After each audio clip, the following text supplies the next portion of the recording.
Bapak-bapak, ibu-ibu, saudara-saudara kaum muslimin rahimakumullah. Dunia ini penuh dengan berbagai macam kesibukan. Sejak dari petani yang turun ke ladang, pedagang yang berangkat ke pasar, pelajar yang menuju sekolah, sampai kepada pegawai yang berangkat ke kantor, seluruhnya tidak lain untuk mencari sesuatu yang bernama bahagia. Setiap orang menginginkan kebahagiaan, dan tidak seorang pun menginginkan kesengsaraan dalam kehidupan ini. Namun nyatanya tidak setiap orang yang ingin bahagia mengetahui jalan yang harus ditempuhnya untuk sampai kepada kebahagiaan itu. Maka pada kesempatan pertemuan kali ini, saya ingin menyampaikan sebuah hadis dari junjungan kita baginda Nabi besar Muhammad sallallahu alaihi wasallam yang termuat dalam kitab Mukhtarul Ahadits An-Nabawiyah, di mana beliau bersabda, arba'un min sa'adatil mar'i. Ada 4 perkara yang merupakan tanda dari orang bahagia. Saya mau tanya, di antara saudara-saudara yang hadir di sini, apa ada yang kepengen jadi orang sengsara? Ya. Seluruhnya tentu ingin mendapatkan kebahagiaan.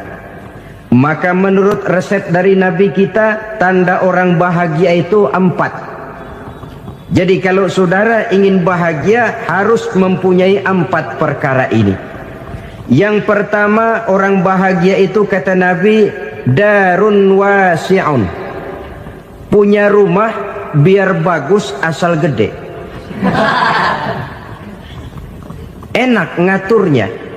Daripada sudah punya rumah kecil, adanya di pinggir kali, gubuk, kalau hujan bocor, miring lagi, kiamat. Loh, kalau gitu Islam materialis dong. Hadis ini boleh diartikan dengan makna hakiki, arti yang sebenarnya. Boleh diartikan dengan makna majazi, arti kiasan.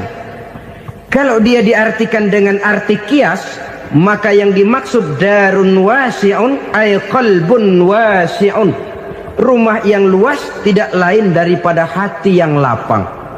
Karena di situ kunci kebahagiaan yang sebenarnya. Walaupun kita cuma tinggal di petak berukuran 2 kali 3 meter, kalau hati kita luas rasanya rumah itu. Tapi biar rumah kita halamannya saja puluhan ribu hektar, ada kolam renangnya, kamar tidurnya tidak lagi terhitung. Kalau hati yang menempati rumah itu sempit, maka akan terasa sempit jugalah rumah itu. Tempat bergantungnya tidak lain adalah hati. Marilah kita mencoba melihat berbagai pandangan orang tentang bahagia ini. Ada orang menyangka bahwa bahagia itu kalau dia mendapatkan harta yang sebanyak-banyaknya. Siapa yang banyak harta, dialah raja. Apa yang dia mau, seluruhnya bisa dibeli. Keamanannya, dia bisa menyewa petugas. Seluruh fasilitas untuk menyenangkan kehidupannya bisa dibeli. Pendeknya, hartalah segala-galanya dalam kehidupan. Sampai ada pepatah mengatakan, innad darahima fil amakini kulliha taksur rijala mahabatan wa jalala. Sesungguhnya harta, dinar, dirham, uang, di mana-mana selalu bikin hebat orang yang memilikinya. Coba lihat, orang yang punya duit sama yang enggak punya duit, jangan gaya hidupnya, gaya jalannya aja lain. Wahia lisanun liman arada fasahatan, wahia silahun liman arada qitala. Uang adalah senjata yang paling ampuh bagi orang yang mau pergi perang, dan lidah yang paling fasih bagi orang yang mau bicara. Kalau bicara dengan lidah macet, cobalah bicara dengan harta, lancar. Sampai ada pepatah demikian, segalanya bisa diatur dengan harta. Maka di kalangan orang yang berpandangan semacam itu, seluruh kegiatan hidupnya hanya terfokus kepada bagaimana mengumpulkan harta yang sebanyak-banyaknya. tidak peduli halal haram, tidak kenal sore pagi siang dan malam, tidak sempat sujud, jauh dari agama, jauh dari kehidupan yang bersifat ruhaniyah, jauh dari Allah dan sebagainya, sampai dalam Al-Quran dikelompokkan dalam kelompok yang dinamakan lumazah. Allazi jama'a malahu wa 'addadah yahsabu anna malahu akhladah. Mereka mengumpul-ngumpulkan harta sebanyak-banyaknya dan menyangka bahwa harta yang banyak itu dapat mengekalkan hidupnya, mengekalkan kekayaannya, mengekalkan kebahagiaannya. Saudara hadirin yang berbahagia, kalau pandangan hidup ini benar, artinya kalau harta memang merupakan satu-satunya hal yang dapat membuat orang bahagia, tentu di rumah mewah tidak akan pernah ada tangis derita. Tentu di satu tempat di mana fasilitas hidup serba menunjang tidak ada yang namanya penderitaan. Tapi suka dan duka, sedih dan gembira, senyum dan tawa adalah milik setiap orang, baik dia punya harta maupun dia tidak punya harta. Nyatalah bahwa harta semata-mata bukan merupakan jaminan bahwa orang akan bahagia, walaupun tanpa harta orang sulit untuk bahagia. Saya mau cerita, ada orang super kaya, namanya Aristotle Onesius, raja tanker Yunani. Dia punya kapal tanker saja konon sampai 11 banyaknya. Punya perusahaan penerbangan yang disebut Olympic Airlines. Punya hotel di berbagai kota besar di dunia ini, sejak dari New York, London, Paris, Rome dan sebagainya. Bahkan punya pulau yang dia namakan Pulau Scorpio. Ini kan namanya sudah kaya nggak tanggung-tanggung, punya pulau. Nah, dia punya 2 orang anak, yang satu laki-laki namanya Alexander, yang satu perempuan namanya Maria Onesius. Seluruh harapannya tertumpah kepada anak lakinya Alexander ini, yang akan meneruskan usahanya, meneruskan kekayaannya, meneruskan dinastinya. Apa yang terjadi? Ternyata anak yang dia harapkan yang bernama Alexander ini mati muda dalam kecelakaan pada waktu dia olahraga. Apa olahraganya? Namanya olahraga anak orang kaya, golongan jet set. Olahraganya olahraga pesawat terbang. Jatuh, ya nggak kapungut, habis mati. Tinggal satu anak perempuannya, Maria Onesius. Tapi anak perempuan ini juga malah urakan. Terakhir dia pacaran, bahkan kemudian kawin sama orang Rusia. Rupanya Aristotle Onesius ini broken. Kekayaannya yang berlimpah ruah, perusahaannya yang begitu banyak, siapa yang akan meneruskan? Siapa yang akan menggantikan? Sampai kemudian dia mengurung diri di Pulau Scorpio dan mati di sana secara mengenaskan.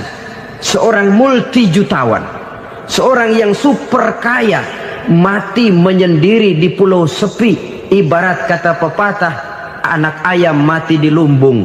Bukan kekurangan makanan, keurugan makanan.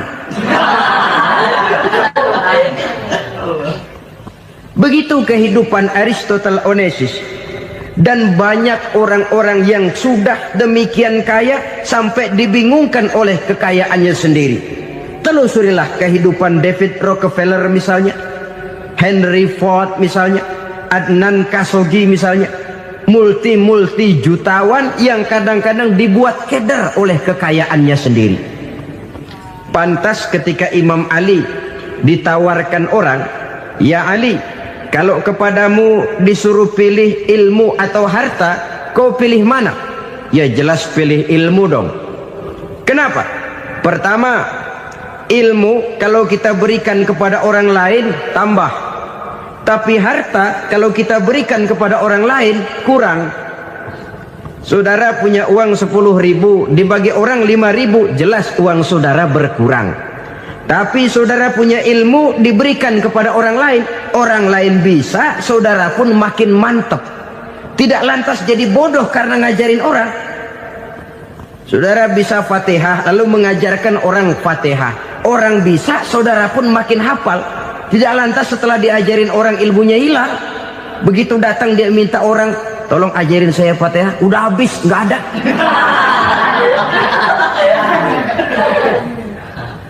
Yang kedua kata Imam Ali, ilmu menjaga kita. Kalau harta, kita yang harus jaga. Makin banyak ilmu, makin terpelihara diri seharusnya.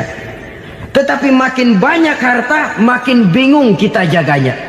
Sampai kadang-kadang kalau perlu seluruh keliling rumah dipasangi alarm. Belum cukup disewakan anjing besar-besar, pasang di depan pintu, awas anjing galak. Masih belum cukup juga, cari centeng tukang-tukang kepruk jaga rumah. Masih terasa belum aman, padahal rumahnya dikelilingi tembok besar. Di balik tembok ada pintu-pintunya tebal. Di balik pintu itu terbuka masuk kamar, kamar pun ada pintunya, pintunya pun kuat. Masuk ke dalam kamar ada lemari, lemarinya pun pintunya kuat, dikunci, kuncinya pun kuat. Tapi terhadap seluruhnya yang timbul cuma sekedar was-was saja. Kesimpulannya sekali lagi, tanpa harta orang memang sulit untuk bahagia. Tapi harta semata-mata tidak merupakan jaminan orang akan bahagia. Dengan hati yang luas, itu modal utama untuk mencapai kebahagiaan hidup. Orang yang hatinya luas, saudara-saudara, punya hati yang lapang, melihat kenyataan hidup ini, dia bersyukur senantiasa kepada Allah. Lantas tidak timbul hasud dan iri hatinya. Oleh karena itu jiwanya selalu lapang. Kalau tidak, cupik hati namanya. Dangkal pandangan, tidak senang melihat orang lain dapat nikmat, dan itu sering dijadikan contoh. Kalau orang yang lapang dada, dia lihat tetangganya beli TV baru, dia berkata, alhamdulillah ya, tetangga kita beli TV, mudah-mudahan kita bisa ikut nonton. Lapang dadanya. Tapi orang yang sempit hati, lihat tetangga beli televisi, meriang. Enggak dia apa-apain, meriang. Besoknya dengar tetangga beli motor, makin sakit, ke rumah sakit. Lalu di rumah sakit dengar tetangganya beli mobil, mati. Disiksa oleh perasaannya sendiri. Orang kalau hati sudah sempit dalam hidup, kemanapun dia pergi, sempit rasanya medan kehidupannya. Kemudian kita melihat juga ada orang yang menilai bahwa bahagia itu katanya kalau punya kedudukan yang tinggi, pangkat yang agung, wibawa yang besar. Mungkin betul, tapi mungkin juga tidak. Bergantung kepada hati orang yang punya pangkat itu. Sama dengan harta tadi. Harta akan membawa bahagia kalau dia jatuh ke tangan orang yang berhati lapang. Tapi harta akan jadi bencana kalau jatuh ke tangan hati orang yang sempit. Pangkat akan membawa bahaya kalau jatuh di tangan hati orang yang sempit. Lebih dari itu, kenyataan mengajarkan kepada kita bahwa ternyata pangkat dan jabatan tidak selamanya memberikan kebahagiaan dalam kehidupan. Bahkan resikonya kelewat besar. Beberapa bukti kita bisa ambil dari para pemimpin dunia yang menjadi korban lantaran pangkat dan jabatan yang disandangnya. Saudara ingat Presiden Abraham Lincoln dan John Kennedy dari Amerika? Dibunuh orang. Park Chung-hee dari Korea Selatan, Ziaur Rahman dari Bangladesh, Anwar Sadat dari Mesir, terakhir Indira Gandhi dari India, menjadi korban dari pangkat dan jabatan yang disandangnya dari orang-orang yang tidak senang dia memegang jabatan itu. Dia akan mudah mengundang bencana. Sehingga pantas kalau seorang presiden terkemuka Amerika, Harry Truman namanya, dia mengatakan jabatan presiden itu, kata dia, seperti orang nunggang macan, naik macan. Harus kita taiki, kalau enggak dia bakal nerekam kita, ngeri katanya. Adapun orang yang hatinya lapang, Kalau dia menerima pangkat dan jabatan, dianggapnya itu satu kesempatan untuk berbuat baik. Tapi orang yang berhati sempit, menerima pangkat dan jabatan, bukan kadang-kadang menerima, malah berusaha setengah mati mencapai dengan segala cara. Kalau perlu jilat atas, jilat atas. Jadi golongan sumuhun dawu. Jadi kelompok kulon nuwun, yes sir, yang kerjanya cuma oke bos. Kalau perlu jilat atas, jilat atas. Kalau perlu injak yang bawah, injak yang bawah. Perlu sikut kiri kanan, sikut kiri kanan. Yang penting pangkat dapat, jabatan dapat.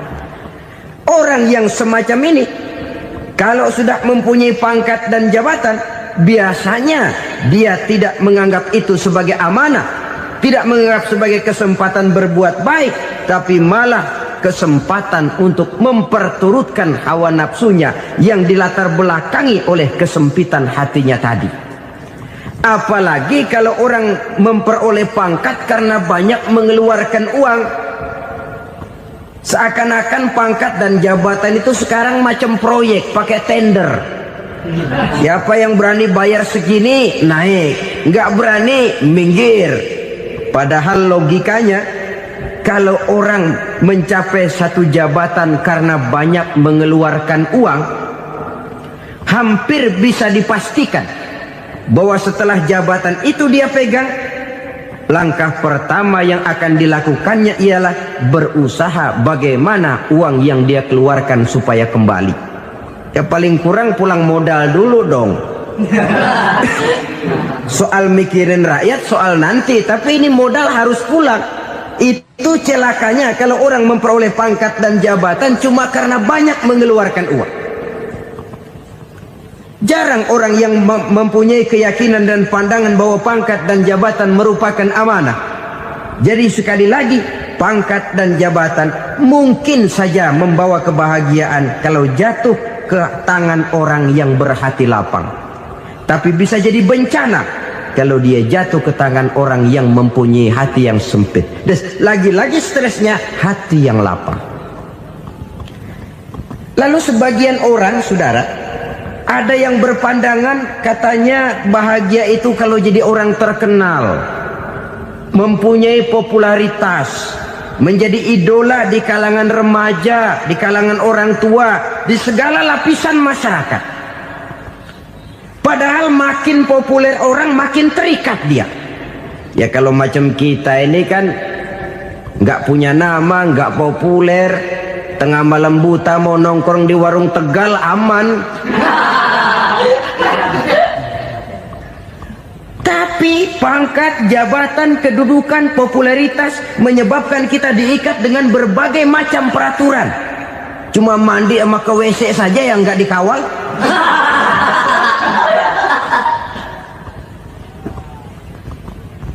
Benarkah popularitas, ketenaran membawa kebahagiaan? Mungkin. Ya, tapi mungkin juga tidak. Kenapa? Banyak orang-orang populer yang mengakhiri hidupnya secara tragis. Kita ambil beberapa nama.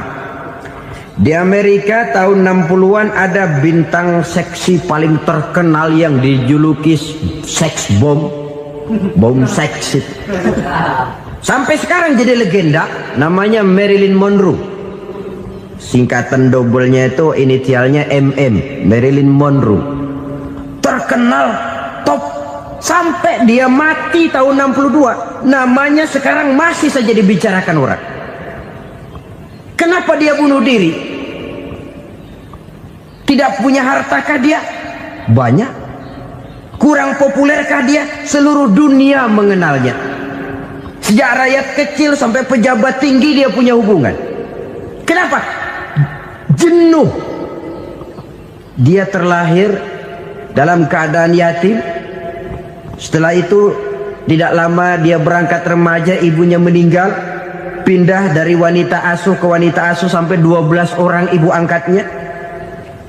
Dan kekecewaan yang paling parah, setiap laki-laki yang dekat dengannya hanya seperti kapal berlabuh. datang dan pergi silih berganti, padahal dia merindukan seseorang yang bisa melindungi hidupnya. Dia rindukan itu dan dia tidak pernah menemukan. Itu yang akhirnya menyebabkan dia minum pil tidur kelewat dosis, minum obat tidur kebanyakan, ya tidur terus sampai sekarang.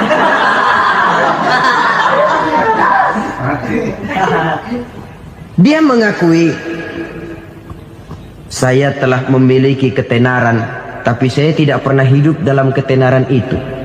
Saya pandai main sandiwara, tapi saya ingin hidup dalam alam yang real sebagaimana umumnya orang. Itu yang dia rindukan. Menyusul jejak yang namanya Marilyn Monroe ini, Billie Holiday, saudara kenal tentu. Di rumah sakit dirawat, dia juga minum obat overdosis, mati lagi. Jimi Hendrix minum obat tidur overdosis kelewat batas, mati lagi. Lalu yang menghanyutkan diri di danau, Janis Joplin dan Brian Jones. Ini orang-orang populer, orang-orang terkemuka yang mengakhiri hidup secara tragis, bukan karena tidak terkenal, mungkin karena sudah saking terkenalnya. Contoh paling belakangan, Bruce Lee. Wah, ini tukang-tukang keprok tentu kenal siapa dia. Sampai sekarang pun tabir kematiannya masih merupakan misteri. Dan yang masih hidup juga menunjukkan gejala yang aneh. Michael Jackson, rumahnya di Beverly Hills itu dijaga sedemikian rupa, dan dia selalu curiga kepada setiap makanan harus steril, bersih dari segala macam kimia. Kemana dia pergi, itu tukang-tukang keprok sudah selalu menjaga dan mengawal, dan dia seakan takut menunjukkan mukanya yang asli. Hingga kalau tampil ke tengah di luar show, dia kadang memakai pakaian yang tidak menunjukkan dia yang sebenarnya, takut dikenali orang. Ternyata popularitas sering jadi momok yang meracuni kehidupan manusia. Oleh karena itu, benarlah junjungan kita pada saat beliau mengajarkan orang akan bahagia kalau dia mempunyai hati yang lapang. Nah, sekarang masalahnya untuk mendapatkan hati yang lapang, caranya bagaimana? Kita kembali kepada konsep Quran. Allah mengajarkan, ala inna bizikrillahi tatmainnul qulub. Ketahuilah bahwa dengan banyak mengingat Allah, hati akan tenang, jiwa akan lapang. Dengan kata lain, dekat dengan agama, merasakan kehadiran Allah dekat dalam hidup. Itu muara pertama untuk mencapai hati yang lapang. Ala inna bizikrillahi tatmainnul qulub. Jangan macam orang sekarang ingin mendapatkan ketenangan lalu tapak di puncak gunung, di gua-gua, di tempat sepi. Iyalah kalau nggak ada ular. Kalau tergigit ular berbisa, ketenangan belum, mati jelas itu.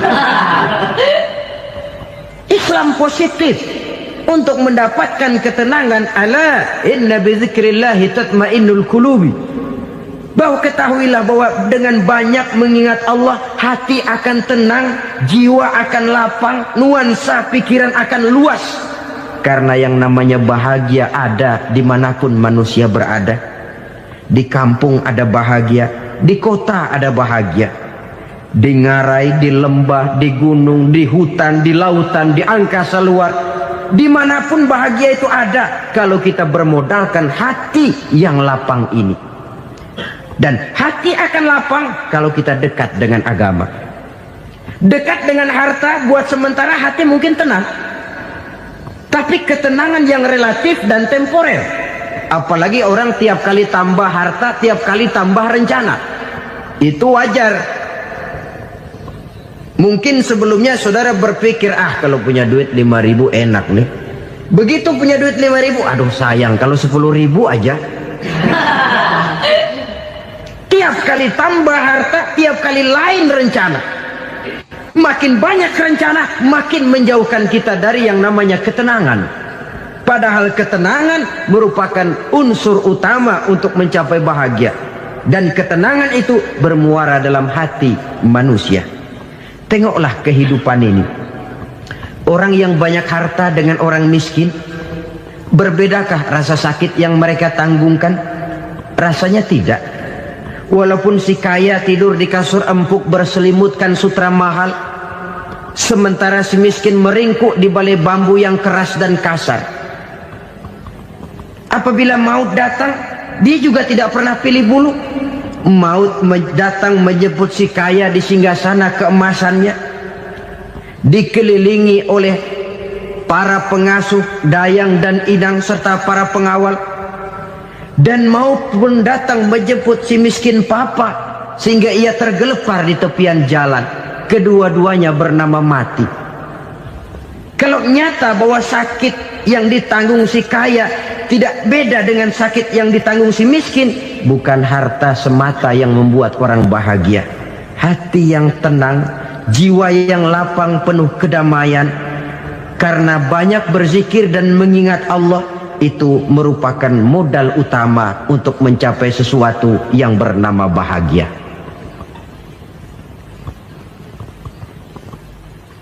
Saudara hadirin yang saya hormati, inilah yang pertama dari 4 ciri yang digambarkan oleh Nabi tentang tanda-tanda orang bahagia.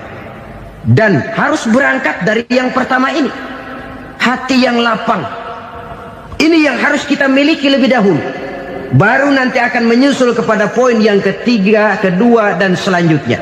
Sebab kalau hati sudah terisi dengan jiwa yang lapang, seluruh persoalan insya Allah akan bisa kita atasi dengan sebagaimana mestinya.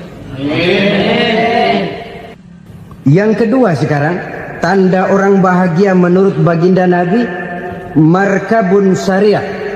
Orang bahagia itu, kata beliau, punya kendaraan biar cepat asal lancar. Artinya kemana dia mau pergi mudah.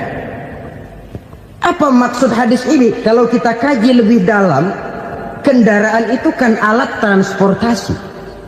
Transportasi tidak lain adalah usaha memudahkan komunikasi. Pindah dari situ kepada teori bahwa manusia adalah zon political, makhluk bermasyarakat yang tidak bisa memenuhi kebutuhan hidupnya secara sendirian. Kita memerlukan keberadaan orang lain dalam kehidupan ini. Untuk memakai baju saja kita sudah perlukan petani yang tanam kapas, pabrik yang memintal kapas jadi benang, pabrik yang menenun benang jadi kain, sampai kepada mesin jahit, sampai kepada tukang jahit. Itu cuma untuk memakai pakaian saja. Tidak seorang pun di antara kita yang sanggup memenuhi kebutuhan hidupnya secara sendiri. Kita perlu orang lain. Maka kebebasan dalam arti mutlak, kebebasan tanpa batas, itu tidak mungkin ada dalam kehidupan. Karena kita mengadakan yang disebut interaksi sosial. Setiap kegiatan kita tentu melibatkan orang lain. Menurut kita barangkali kita bebas jalan di jalan raya semaunya, tapi orang lain berkendaraan pun merasa bahwa ini ada juga jalan haknya, dan begitu selanjutnya.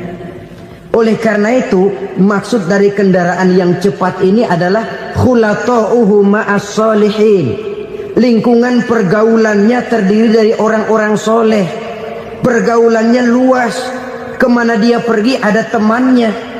Kesulitannya ada tempat dia cerita.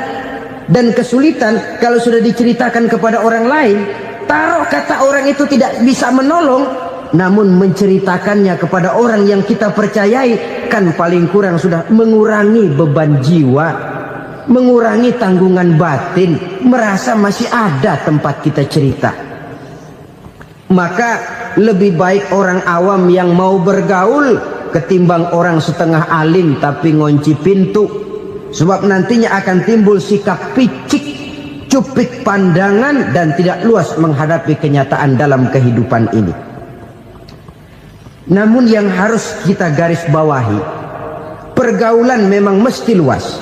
Namun jangan sekali-kali lupa bahwa pergaulan sangat besar pengaruhnya dalam ikut membentuk kepribadian manusia. Sehari-hari bisa kita bilang Kalau kita dekat sama tukang minyak wangi, sekalipun nggak dibagi minyaknya, baunya tentu dapat. Betul? Tapi dekat sama tukang elas, walaupun nggak kena apinya, asapnya mesti kena. Kalau Syauqi mengatakan lebih jelas lagi, man asyaral asyrafa asya musyarrafan wa muasyiral anzali ghairu musyarrafin. Awalam taral jildal hakira muqabbalan bisagri lamma sara jildal mushaf.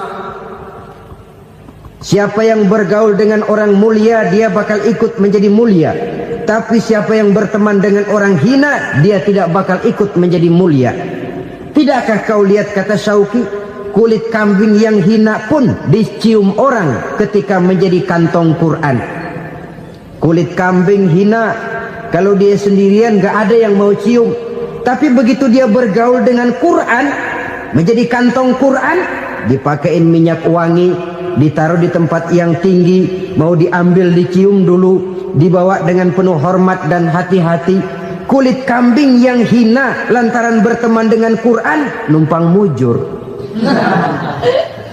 Tapi coba lihat kalau kulit kambing berteman dengan kayu, jadi beduk, habis. Zohor dikemplang, asar dipukul. Itu pun sedikit saja, cuma salah milih teman. Yang temannya Quran dihormati orang, yang temannya kayu lantaran jadi beduk, gelap-gelap subuh orang udah kemplangnya.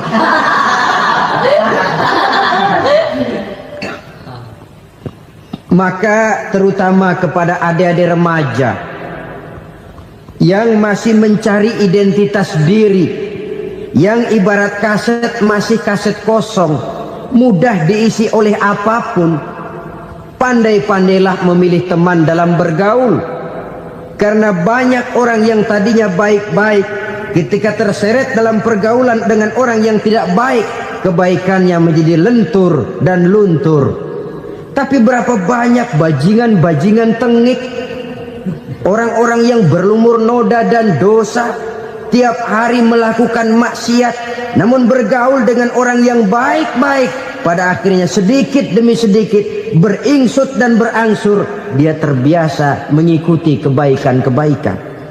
Saya tekankan ini kepada remaja karena mereka masih mencari identitas diri. Apa yang mereka lihat mereka mau, apa yang mereka dengar mereka ingin tahu. Coba lihat kehidupan remaja. Pulang nonton film Rambo, pengen jadi Rambo, gagah, maunya melekai melulu. Pulang nonton film Superman, pengen bisa terbang. Pulang nonton India, nyanyi melulu. Wajar, mereka masih mencari identitas diri. Saya ini sebenarnya siapa? Lingkungan, pergaulan akan membentuk itu. Karena itu pandai-pandailah bergaul, karena ia sangat besar pengaruhnya dalam ikut membentuk kepribadian manusia. Apalagi sifat yang jelek lebih cepat menularnya ketimbang sifat yang baik. Sifat yang baik, watak yang soleh itu lambat sekali untuk menular. Tapi yang tidak baik, kan prosesnya mah kalau remaja biasanya mula-mula dengar. Karena dengar lalu pengen tahu. Karena pengen tahu lalu ngeliatin. Begitu ngeliatin kan pengen nyobain. Setelah nyobain ketagihan. Nah, ini prosesnya. Yang namanya ganja, morfin, narkotik, awalnya kan begitu. Mula-mula dengar, katanya kalau sudah fly to the sky, sudah melayang ke langit, katanya disitulah puncak kebahagiaan. Mulanya cuma dengar. Karena dengar pengen tahu. Karena pengen tahu lalu ngeliat, kumpul sama orang yang suka ngeganja. Setelah ngeliat, nah pengen ngerasain. Begitu ngerasain, enak juga, ketagihan. Kalau sudah ketagihan jadi penyakit kronis, bisa merembet kepada yang lain. Iya, kalau orang tuanya mampu untuk beli morfin, beli ganja. Kalau tidak kan pikirannya ngayap, jemuran siapa ya gue sabet. Timbullah perbuatan-perbuatan negatif yang bermula dari salah pergaulan. Apalagi buat adik-adik remaja yang tinggal di kota-kota besar, yang pengaruh budaya, pengaruh kesenian, pengaruh struktur kehidupan yang nampak makin individualistis, di mana persaingan tajam, tensi ekonomi tinggi, orang mudah mengalami stres. Pandai-pandailah dalam bergaul, sekali lagi, karena ia sangat besar pengaruhnya dalam ikut membentuk kepribadian manusia. Orang bahagia punya kendaraan yang cepat, artinya punya pergaulan yang luas, dan lingkungan pergaulannya terdiri dari orang-orang yang soleh. Kemana dia pergi, ada teman. Kesulitannya, ada tempat dia cerita. Tapi kalau sudah menyendiri, hidup sendiri, kesulitan dipikiri sendiri, bisa mati belum waktunya. Tidak ada tempat berbagi rasa, tidak ada tempat bercerita, tidak ada tempat mengurangi beban dalam kehidupan. Pantas betul kalau Islam sangat menggalakkan dan menganjurkan orang kalau sudah sampai waktunya itu untuk melangsungkan nikah. Kata Nabi, ya ma'syaras syabab man istata'a minkumul ba'at falyatazawwaj. Hai para pemuda, kalau sudah mampu memberi nafkah, kawinlah, nikahlah kamu. Kenapa? Sudah ada teman hidup, tempat berbagi rasa. Kesulitan kalau ada tempat cerita akan lebih ringan ketimbang kita telan sendiri, walaupun bobot kesulitannya sama beratnya. Saudara-saudara kaum muslimin rahimakumullah, inilah ciri yang kedua, punya kendaraan biar cepat asal lancar. Kemana kita mau pergi gampang. Dengan kata lain, setelah hati yang luas, pergaulan yang luas. Dua. Yang ketiga sekarang, tanda orang bahagia itu menurut Nabi, misbahun mudhi'un, punya lampu yang terang. Oh, itu enggak problem. Sekarang sudah zamannya listrik masuk desa, Pak. Lampu sudah terang semua. Betul, kalau itu yang dimaksud. Tapi tidak cuma itu. Karena lampu yang dimaksud di sini, lampu yang akan menerangi seluruh perjalanan hidup. Dan perjalanan hidup itu sudah dimulai sejak kita terlahir ke alam ini, sampai masuk ke alam barzah, kumpul di padang mahsyar, sampai ke akhirat. Lampu yang menerangi itu yang diperlukan. Kalau lampu, katakanlah yang paling top sekarang kan lampu jenis Mercury. Taruhlah itu di rumah kita, dia cuma menerangi rumah kita, menerangi hati pun tidak sanggup. Bila kita masuk ke alam barzah, alam kubur, sanggupkah si Mercury yang begitu terang menerangi alam barzah kita? Tidak sanggup lagi. Sanggupkah lampu yang ratusan watt, bahkan puluhan ribu watt menerangi kehidupan di padang mahsyar? Tidak akan sanggup lagi.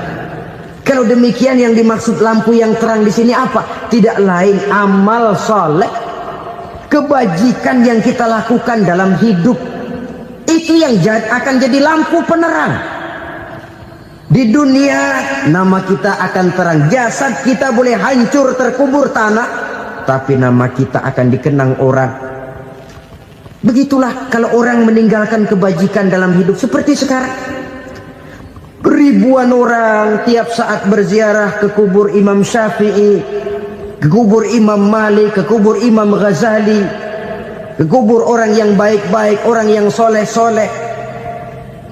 Kebajikannya yang ditinggalkan, yang mengukir namanya dengan tinta emas.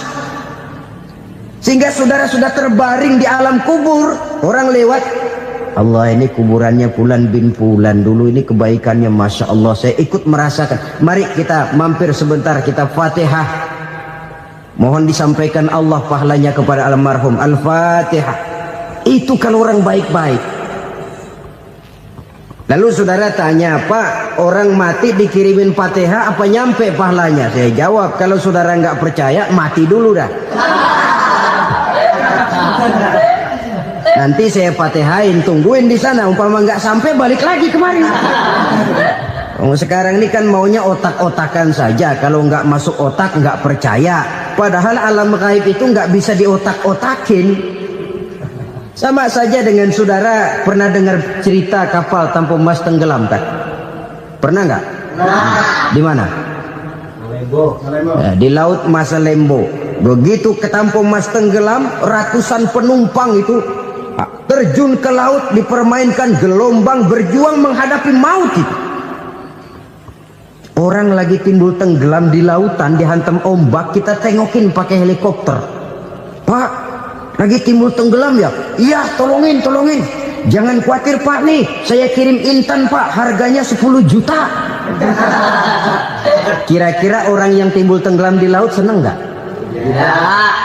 Kan mahal toh intan 10 juta. Kenapa dia nggak senang? Karena intan 10 juta dalam kondisi seperti itu tidak sanggup menyelamatkan dia. Dia akan girang kalau dikirimin ban mobil bekas, dikirimin papan terentang atau bambu. Intan yang 10 juta dia nggak girang. Ban mobil bekas yang 1000 perak, tuh pegang, itu yang dia girang betul. Inilah sebabnya Nabi berkata, mal mayyitu fi qabrihi illa kal ghariqil mutaghawwis. Orang yang meninggal di alam kuburnya seperti orang timbul tenggelam di lautan. Yantaziru da'watan min ahli, menunggu doa dari keluarganya yang masih hidup. Duh, bapak saya sudah meninggal, saya sayang benar sama dia. Kirimin kulkas ke kuburannya Itu sama saja dengan tadi orang tenggelam di lautan dikirimi intan yang harganya 10 juta, ndak sampai. Begitulah kalau kebajikan yang kita tinggalkan dalam hidup, sudah mati pun kubur kita masih diziarahi orang. Tapi kalau jahat yang kita tinggalkan, boro-boro lah orang mau doa lewat dekat kuburan kita juga serem. Tuh bajingan noh, dulu mati dipendem di situ tuh. Jangan lewat situ, ntar kesurupan, jangan. Lewat saja orang ngeri. Konon lagi membacakan Fatihah dan mengirimkan doa. Hidup pada hakikatnya adalah kesempatan untuk berbuat baik. Maka sekali kesempatan itu diberikan, manfaatkan dengan sebaiknya. Sebab kesempatan kedua tidak akan pernah ada. Kesempatan berbuat baik di sini, di akhirat sudah pembalasan namanya. Sekali kesempatan itu dicabut, dia tidak akan pernah dikembalikan lagi. Kata Iqbal, hidup tidak mundur ke belakang, Bung. Berhenti diinjak orang, mundur hancur. Tidak ada kata mundur dalam hidup ini. Berhenti diinjak orang, mundur kecebur. Tidak ada kata lain, harus maju dalam kehidupan dalam artian yang positif. Hidup adalah kesempatan untuk mengumpulkan kebajikan yang sebanyak-banyaknya. Di situ nilai daripada manusia. Sekarang ini memang nggak kelihatan kok, orang yang banyak pahala sama yang banyak dosa nggak kelihatan kok. Barangkali kalau habis bikin dosa palanya pada benjol, mungkin orang takut sama dosa. Tapi sekarang sama saja, orang yang banyak dosa dengan yang nggak banyak dosa jalan bareng dari belakang, sama, nggak kelihatan beda. Tapi ada waktunya di mana pahala memegang peranan, di mana dosa diperlihatkan. Sama saja kalau kita bawa mobil siang, lampu kan nggak begitu berfungsi. Apa lalu bilang, alah ini lampu berat-beratin, copot-copotin aja dah. Tidak perlu begitu. Kenapa? Pada suatu saat malam senja akan datang. Bila matahari terbenam, senja pun datang, gelap mulai merayap, disitulah baru terasa perlunya lampu. Pahala begitu. Sekarang orang yang nggak ada pahalanya nggak kelihatan dalam kehidupan. Tapi pada suatu saat senja kehidupan akan datang. Ajal merenggut nyawa, malam merayap, dan hidup mulai diliputi kegelapan di alam barzakh. Dikala itu kalau nggak punya lampu, alangkah malangnya kita. Sebab amal yang baik, kata Nabi, di alam barzakh itu akan diciptakan menjadi perempuan yang cantik menemani kita. Amal yang jahat akan menjadi orang yang paling jelek nemenin kita. Sudah di tempat gelap yang nemenin jelek.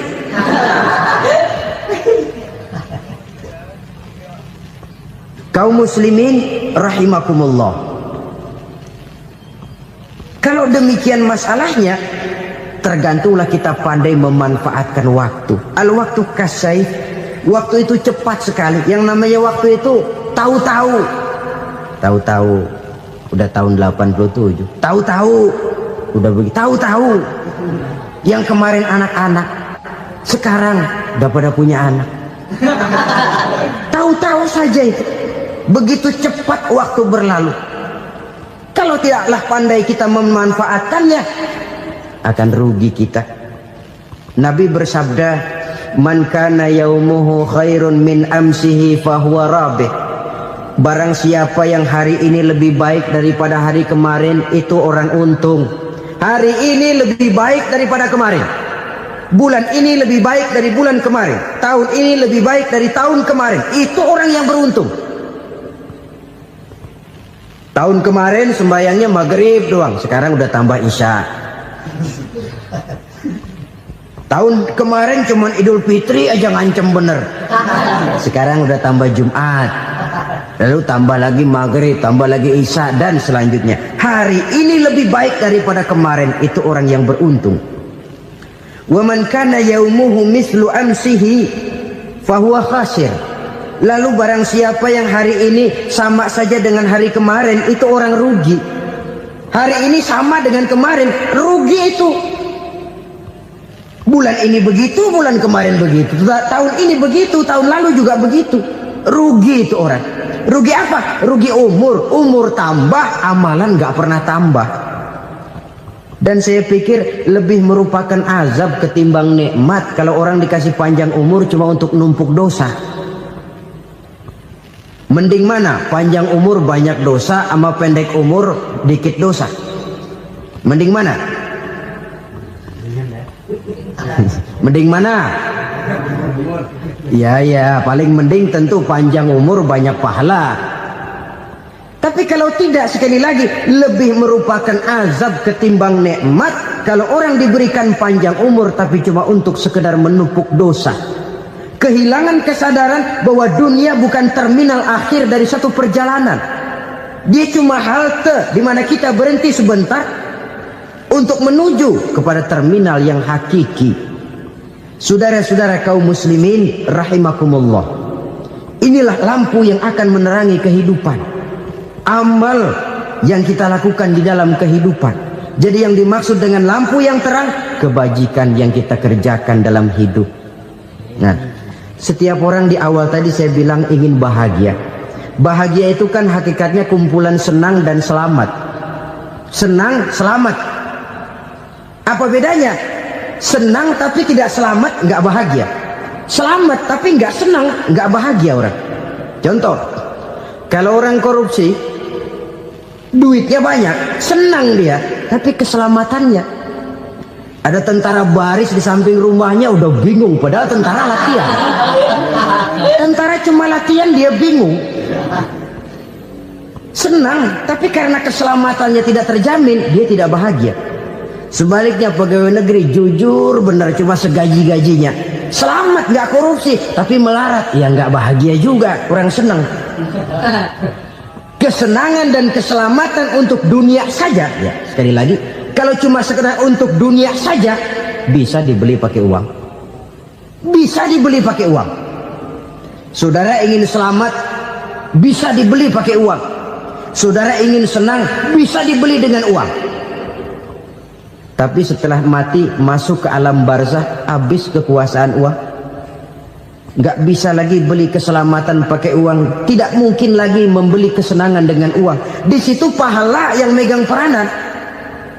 Makin banyak pahala, makin banyak saham untuk membeli kesenangan dan keselamatan, untuk memperoleh yang namanya bahagia. Dan jangan lupa loh, di alam barzah kita nggak sebentar, menunggu datangnya kiamat. Loh iya, kalau kita begitu dikuburin terus kiamat datang, untung. Tapi kalau masih harus 1000, 2000, puluhan ribu tahun yang akan datang, dalam satu penantian yang begitu lama, tanpa saham untuk memperoleh kebahagiaan, satu kemalangan yang tidak ada pernah putus-putusnya. Janganlah tergelincir oleh kebahagiaan sebentar yang menipu dengan mengorbankan kebahagiaan hakiki yang berjangka panjang. Apa artinya senyum sejenak kalau harus ditebus dengan tangis seumur hidup? Biarlah kita minum jamu, pahit memang, getir memang, tapi kan besok badan sehat. Daripada sekarang minum sirup, manis memang, enak memang, tapi bibir pada jontor besoknya. Sirawan, batuk, nggak karu-karuan. Banyak orang tertipu oleh kesenangan yang sebentar, padahal laisa kullu ma yalma'u zahaban. Belum tentu semua yang berkilat itu emas, belum tentu semua yang gemerlap itu intan. Karena itu marilah manfaatkan kesempatan yang diberikan Allah ini untuk mengumpulkan kebajikan yang sebanyak-banyaknya. Yang terakhir sekarang, yang keempat, tanda orang bahagia kata Nabi. Zaujatun salihah. Orang bahagia itu tanda yang keempat kata Nabi, punya istri biar cakep asal taat. Sudah surga itu sudah. Cakep taat. Istri kayak gitu, kalau belum mati jangan dikuburin dulu. Sudah cakep taat lagi, tapi kadang-kadang enggak, udah jelek ngadat melulu. Apa yang mau dipilih? Sebab itu Quran mengatakan istri pakaian untuk suami, suami pakaian untuk istri. Kenapa suami istri diibaratkan pakaian? Alangkah tingginya gaya bahasa Quran ini. Suami istri teman hidup, hidup perjalanan panjang. Sejak kita dalam rahim sudah ada hidup kan di sini. Sampai ke alam dunia, masuk ke alam barzah, kumpul di padang mahsyar, sampai menuju akhirat, itu perjalanan hidup. Carilah istri atau suami teman hidup yang membawa manfaat tidak hanya kehidupan di dunia ini, sampai di alam barzah, sampai di padang mahsyar. Suaminya mungkin meninggal lebih dulu, atau istrinya mungkin meninggal lebih dulu, tapi suami atau istri yang masih hidup berbuat kebajikan. Suami saya meninggal, ada hartanya, saya sedekahkan, niat pahala untuk almarhum suami saya. Ini teman hidup, tidak dibatasi dan tidak bisa dipisahkan oleh maut sekalipun. Zohirnya mungkin pisah, badannya mungkin pisah, tapi hatinya, jiwanya, kebersamaannya dalam menghadapi kehidupan. Karena itu saudara-saudara, bahasa Quran indah. Suami istri diibaratkan seperti pakaian. Apa fungsi pakaian? Pertama, pakaian jadi kebanggaan. Artinya suami harus menjadi kebanggaan istri, istri harus jadi kebanggaan suami. Yang kedua, pakaian itu kan fungsinya menutup aurat. Artinya sesama suami istri harus saling menjaga kekurangan masing-masing. Jangan malah sesama suami istri saling membongkar rahasia dan aibnya sendiri-sendiri. Istrinya diceritain jeleknya di mana-mana, atau suaminya dibongkar rahasianya di pasar umum. Itu sudah tidak lagi berfungsi sebagai pakaian. Kenapa semua ini diperlukan? Karena kita menyadari bangsa yang baik terdiri dari masyarakat yang baik. Masyarakat yang baik merupakan susunan dari warga yang baik. Warga yang baik adalah terdiri dari rumah tangga yang baik. Dan rumah tangga yang baik merupakan susunan dari pribadi yang baik. Dari situ langkah dimulai. Membangun satu bangsa yang baik diawali dengan membangun rumah tangga yang baik, dengan menciptakan pribadi-pribadi yang baik. Sehingga dari sini diharapkan berkembanglah nilai-nilai kebaikan. Orang akan bahagia mempunyai istri yang soleh. Kenapa? Tidak ada seorang suami bisa sukses jadi apapun dia, apapun profesinya. Dokterkah, kiaikah, mubalikah, petanikah, pengusahakah, pejabat tinggikah, tidak ada seorang suami yang bisa sukses tanpa peran serta istrinya. Walaupun memang peranan itu tidak begitu kelihatan, tapi sangat menentukan. Karena itu, saudara hadirin yang saya hormati, Islam sangat menghargai kaum wanita, memberikan kedudukan yang tinggi sepanjang tidak mematikan kodrat kewanitaannya. Nah, kalau sudah kesuksesan ini diawali dari rumah tangga, karier di masyarakat mudah untuk dikejar. Tapi keberantakan di rumah tangga merupakan kegagalan pertama di tempat lain. Nah, inilah saja yang dapat Al-Fakir sampaikan pada pertemuan kali ini. Terima selalu berusaha menyimpan sesuatu yang bisa membawa manfaat, baik untuk dirinya, untuk anak cucunya, maupun untuk keluarganya, untuk masa kini dan masa depannya. Kadang simpanan itu berbentuk uang, kadang berupa tanah, lain saat berbentuk pabrik, dan lain sebagainya. Sementara masa depan yang paling pasti adalah akhirat. Jika untuk masa depan dunia kita rela memeras keringat, membanting tulang, pergi pagi dan pulang petang, menyimpan uang, menyimpan tanah, menyimpan pabrik, pernahkah kita merenung jika satu saat kiamat datang, kita dibangkitkan dari kubur masing-masing, berdiri di padang mahsyar untuk mempertanggungjawabkan seluruh kegiatan hidup kita di dunia ini, lalu kita akan menuju ke alam akhirat. Sudahkah kita mempunyai simpanan untuk akhirat kita? Pada pertemuan kali ini saya ingin menyampaikan sebuah hadis di mana Rasulullah sallallahu alaihi wasallam bersabda, "Arba'un min kanzil jannah." Simpanan sorga ada 4 macam. Yang pertama, ikhfa'us sadaqah, menyembunyikan sedekah. Saudara-saudara kaum muslimin, sebagaimana yang kita maklum bahwa Allah Subhanahu wa taala melebihkan sebagian rezeki dari kita terhadap yang lain. Ada yang kaya, ada yang setengah kaya, ada yang miskin, ada yang setengah miskin, dan selanjutnya. Ada yang gajinya kecil tapi penghasilannya gede. Ada yang penghasilannya gede tapi nggak punya gaji. Ada juga yang memang gajinya gede dan penghasilannya gede. Kelebihan rezeki merupakan sunnatullah dan tidak harus membuat kita merasa lebih dari yang lain. Bahkan sebaliknya, kelebihan itu harus membuat kita ringan tangan untuk menolong mereka yang memang memerlukan pertolongan. Kalau saudara diberikan ilmu, maka pertanyaan akhirat cuma satu: ilmumu kau amalkan untuk apa?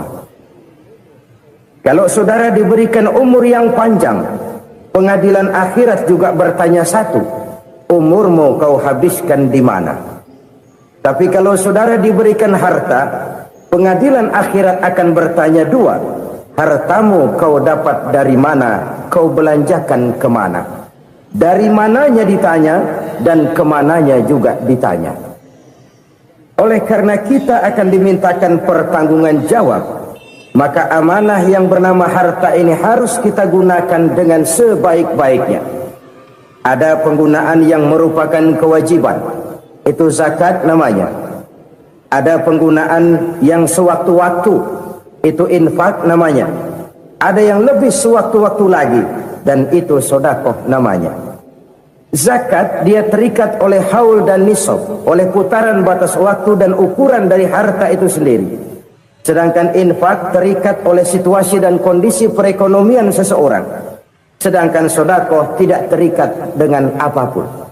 Dalam kondisi seperti apapun kita bisa melakukan sedekah dengan yang terkecil sekalipun. Sampai-sampai Rasulullah sallallahu alaihi wasallam mengajarkan, la tahkiranna minal ma'rufi syai'an walau an talqa akhaka biwajhin talik. Atau ada hadis, tabassumuka fi wajhi akhika laka shadaqah. Senyumanmu kepada temanmu adalah sedekah. Jadi untuk melakukan sedekah tidak harus dalam berbentuk uang. Dengan ilmu kita bisa sedekah, dengan tenaga kita bisa bersedekah, dengan pikiran kita bisa bersedekah, bahkan senyum kepada teman itu pun sedekah. Jadi kalau sedekah dengan uang memang belum punya uang, nyengir aja banyakin. Itu asal pada tempatnya, jangan lalu ketemu tiang listrik cengengesan. Tentu tidak pada tempatnya dan tidak wajar. Nah, sedekah yang paling dicintai Allah adalah sedekah yang disembunyikan. Artinya, jauh dari sifat riya. Kan kadang-kadang ada orang sedekah itu disebutkan namanya, apa tidak bagus? Kalau memang niatnya ikhlas, ya bagus-bagus saja. Untuk memberikan sugesti kepada yang lain. Si Fulan bin Fulan nyumbang sekian, diumumkan. Boleh kalau niatnya untuk memberikan rangsangan kepada yang lain supaya dia menyumbang lebih besar dari orang tadi. Tapi kalau itu mendatangkan riya, maka sedekah yang paling dicintai Allah adalah sedekah yang disembunyikan. Tangan kiri saja tidak tahu apa yang diberikan oleh tangan kanan. Sedekah yang dilakukan dengan ikhlas akan merupakan perbendaharaan surga, tersembunyi dari pandangan orang lain, tidak seorang pun tahu. Karena memang sikap yang baik adalah melupakan kebaikan dan mengingat kesalahan. Itu salah satu ciri orang bahagia. Orang yang selalu mengingat kesalahannya dan berusaha melupakan segala kebaikannya. Kalau dia akan berada kebaikan, dia tidak bisa ikut, dia merasa rugi karena dia merasa belum pernah berbuat baik. Tapi kalau akan melakukan kesalahan baru, dia ingat kesalahan yang sudah-sudah, sehingga terhalang baginya untuk melakukan satu kesalahan baru. Demikianlah saudara-saudara, bahwa Allah melebihkan rizki sebagian kita dari yang lain, agar terjadi tolong menolong dalam kehidupan ini. Jadi kesenjangan yang nature, kesenjangan yang alami, itu sunnatullah. Ada yang kaya, ada yang miskin, ada yang kelas menengah. Nah, kenapa lalu sekarang kita berusaha mengentaskan kemiskinan? Oleh karena adanya kesenjangan struktural. Kalau yang kaya bisa semakin kaya, kenapa yang miskin tidak bisa naik jadi ikut sedikit kaya? Sebab pada dasarnya Islam adalah agama yang sejak turunnya sudah berupaya memerangi kemiskinan. Bahkan dikatakan kemiskinan itu mendekatkan kepada kekufuran. Orang kalau miskin udah dekat banget sama kafir. Gampang menjadi kafir. Berapa banyak saudara-saudara kita yang oleh karena soal perut, oleh karena soal materi, terpaksa meninggalkan dan menanggalkan akidahnya, menjual petunjuk yang diberikan Allah dengan kesenangan dunia yang cuma sebentar ini. Na'udzubillah summa na'udzubillah. Jadi makin kita sembunyikan satu sedekah, semakin banyak perbendaharaan kita di surga. Sedekah yang paling dicintai Allah adalah sedekah yang disembunyikan. Malahan ada seorang sufi, dia punya kebiasaan kalau pergi sholat Jumat dia bawa uang, itu uang dia taruh di bawah tikar masjid. Dia niat sedekah kepada siapa saja yang nemuin itu duit. Maksudnya apa? Supaya yang nemuin nggak tahu siapa yang punya duit. Demikian dia saking ingin menyembunyikan sedekahnya. Karena sifat riya itu bisa memakan amal kita sendiri. Riya itu termasuk menyebut-nyebut kebaikan kita. Orang yang suka nepuk dada, sedikit-sedikit ngitungnya kalau nggak gua. Tuh kalau nggak gua tuh. Tuh yang belas itu kalau nggak gua, kalau nggak gua. Iya kalau nggak lu kenapa emang? Orang yang suka menepuk jasad. Tuh biasanya memang begitu saudara-saudara. Kalau perang lagi berkecamuk, orang nggak sempat ngaku jadi pahlawan. Tapi begitu perang selesai, yang kagak kenal bedil ngaku pahlawan, mas. Itu sesuatu yang biasa. Oleh karenanya, orang-orang yang ikhlas dalam bersedekah, disembunyikannya sedekah itu, Allah cinta betul. Malahan ada hadis memberikan jaminan, inna sedaqatal mar'il muslimi tazidu fil umri wa tadfa'u mitatas su'i.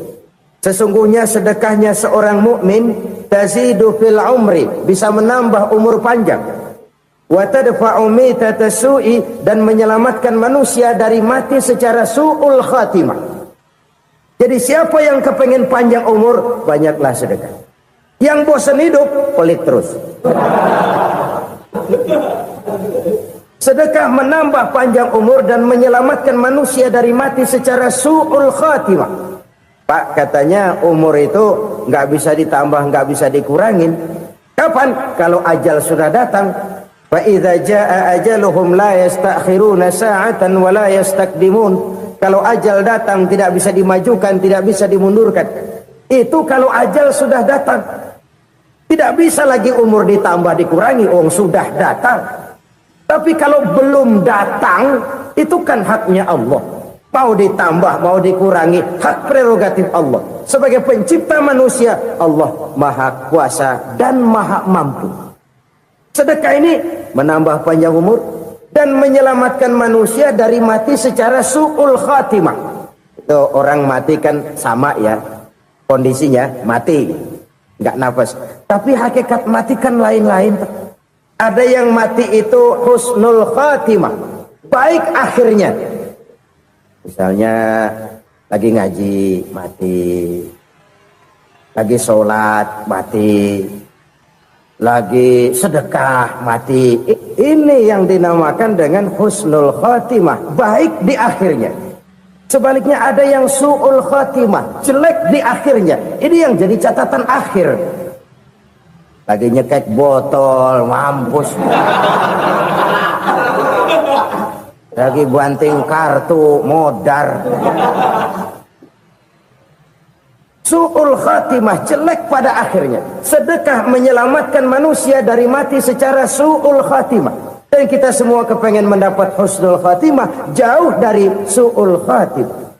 Oleh sebab itu yang bisa menyelamatkan kita dari penyakit itu antara lain adalah sedekah yang disembunyikan, yang dikerjakan dengan ikhlas karena Allah, tidak karena kepengen dipuji orang, tidak karena ingin dikatakan orang pemurah. Sebab orang dermawan itu orang yang memberi tanpa harus diminta.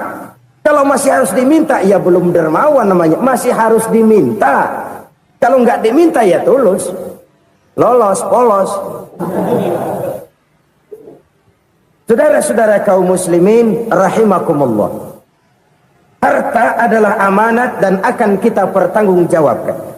Allah melebihkan rizki sebagian kita dari yang lain agar kita saling tolong menolong, bantu membantu. Nabi janjikan siapa yang meringankan beban saudaranya muslim di dunia, Allah akan meringankan bebannya di akhirat nanti. Sebuah jaminan dari baginda Nabi. Si orang yang kita bantu barangkali tidak bisa membalas, Allah yang akan membalas lewat jalan lain yang tidak pernah kita sangka-sangka. Ada orang tanya, Pak, ini ada orang nyumbang masjid sambil marah-marah, bagaimana? Saya bilang sumbangannya aja ambil, marahnya jangan. Marahnya jangan diambil, itu urusan dia. Saudara-saudara kaum muslimin rahimakumullah, umat Islam ini kan umat yang punya potensi besar. Kadang kita merenung, kenapa kadang-kadang pembangunan masjid kok lambat sekali? Kalau hotel hari ini peletakan pertama, bulan depan peresmian. Supermarket hari ini peletakan batu pertama, minggu depan peresmian. Tapi kalau sudah yang namanya masjid, kadang-kadang peletakan batu pertama sekaligus jadi batu terakhir. 3 tahun, 4 tahun, campur nebar jalak di jalanan, duit dijaring kayak ikan sepat. Apa tidak ada orang Islam yang kaya? Banyak. Apa tidak ada pengusaha muslim yang jadi konglomerat? Ada. Lalu yang belum banyak itu yang komit terhadap nilai-nilai agamanya. Akhirnya kita jatuh jadi umat yang lemah. Belum ada pengusaha konglomerat muslim buka pabrik supermi cap bedug misalnya umpamanya atau pabrik kecap cap sorban supaya identitas keislamannya sedikit kelihatan. Kita jatuh jadi umat yang lemah karena potensi tidak terinventarisir dengan baik. Kita ini ibarat kompor yang cuma matengin nasi orang lain. Potensi kita dimanfaatkan oleh orang lain. Ukhuwah Islamiyah kita baru terbatas kepada silaturahmi. Ukhuwah di bidang ekonomi kita lemah, ukhuwah di bidang kebudayaan kita lemah, apalagi ukhuwah di bidang politik kita lebih rapuh lagi. Padahal ukhuwah itu adalah totalitas kehidupan manusia, menyangkut ipolek sosbud, memerlukan nilai-nilai ukhuwah.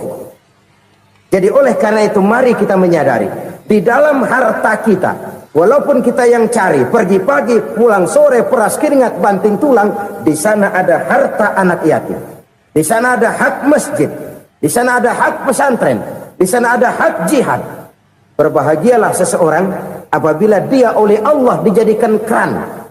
Keran itu menyimpan air, tapi tidak untuk dirinya, tapi disalurkannya kepada mereka yang memang memerlukannya. Saudara-saudara kaum muslimin rahimakumullah, ini yang pertama. Jadi perbendaharaan surga adalah menyembunyikan sedekah. Orang lain nggak tahu, kita pun nggak pernah ngitung-ngitung. Kita anggap lewat begitu saja, padahal itu deposit akhirat. Satu. Yang kedua, perbendaharaan surga itu apa? Wa kitmanul musibah, menyembunyikan kesulitan. Kadang orang takut menghadapi kesulitan, tapi makin kita merenung, hidup ini kan sebenarnya urusan. Takut sama urusan, ya jangan hidup. Tandanya orang hidup itu kalau punya urusan. Urusan melupakan problem. Problem sering menimbulkan kesulitan. Kesulitan bukan untuk ditakuti, tapi untuk diatasi dan dicarikan jalan keluarnya. Siapa sih orangnya yang gak pernah sulit? Makin tinggi status sosialnya, makin gede urusannya. Makin tinggi kualitas imannya, makin berat tingkat kesulitannya. Cuma memang yang namanya enak itu seperti pelangi. Biang lala itu nggak pernah di atas kepala kita, di atas kepala orang melulu. Lu sih enak lo, kata kita. Dia juga bilang yang enak kan lo. Pelangi itu nggak pernah di atas kepala kita. Kata tukang beca, aduh enak ya naik Mercy. Kata tukang beca, apa yang di dalam mobil Mercy? Aduh enak bener tukang beca, di jok ngeringkuk ngorok pulas bener. Saya kamar pakai AC sejuk, tempat tidur sutra, empuk, alga, spring bed, kulak kulik nggak bisa pulas kalau belum minum Valium, belum tidur. Enak bener tukang beca, di jok ngorok nggak tahu wetan kulon. Si tukang beca bilang yang di Mercy enak, yang di Mercy bilang tukang beca enak. Inilah enak, nggak pernah di atas kepala kita, di atas kepala orang lain melulu enak itu. Nah, saudara-saudara, yang merupakan perbendaharaan surga itu orang yang bisa menyembunyikan kesulitan, baik pribadi ataupun rumah tangga. Nih terutama rumah tangga yang jadi soalnya. Kadang-kadang kita ini kalau senang, sebaliknya kalau senang kita diam, kalem aja, cuek. Banyak banget duit kita bawaan, diam aja udah. Malah ketemu orang takut. Tapi begitu susah, sekampung tahu. Padahal Nabi mengajarkan perbendaharaan surga itu menyembunyikan musibah, menyembunyikan kesulitan. Kalau enak, cerita sama orang-orang. Kalau nggak enak, rasain sendiri, tekan sendiri, atasin sendiri. Kita kan sebaliknya, tenang kita diam, asal lagi susah, paling tidak kita nyari teman buat cerita kesusahan. Siapa orangnya yang nggak pernah susah? Cuma soalnya bagaimana kita mengatasi kesusahan itu sendiri. Begitu juga misalnya kalau orang sudah berumah tangga, itu orang tuanya harus menjadi tempat dia cerita yang enak-enak saja. Yang nggak enak rasain berdua, selesaikan berdua, atasin berdua. Jangan dibalik. Asal senang diam, giliran susah saja. Maknya laporan. Terbalik. Bisa menjaga security informasi. Maka nama bayam keluar diam, malah seluitan. Enak amat lo makan daging ayam. Security informasi. Saudara-saudara kaum muslimin rahimakumullah, ujian yang terberat itu yang pernah diberikan kepada para nabi, para rasul, para aulia, para ulama. Makin tinggi keimanan, makin berat bentuk kesulitan. Ayo saya kemukakan satu contoh saja. Ada seorang nabi yang kaya, nabi kaya, namanya Nabi Ayub. Iblis kalau orang begini kan keki, ibadahnya rajin, kaya. Nih yang kayak begini susah digodain. Kalau ibadahnya rajin, miskin, kali bisa disogok.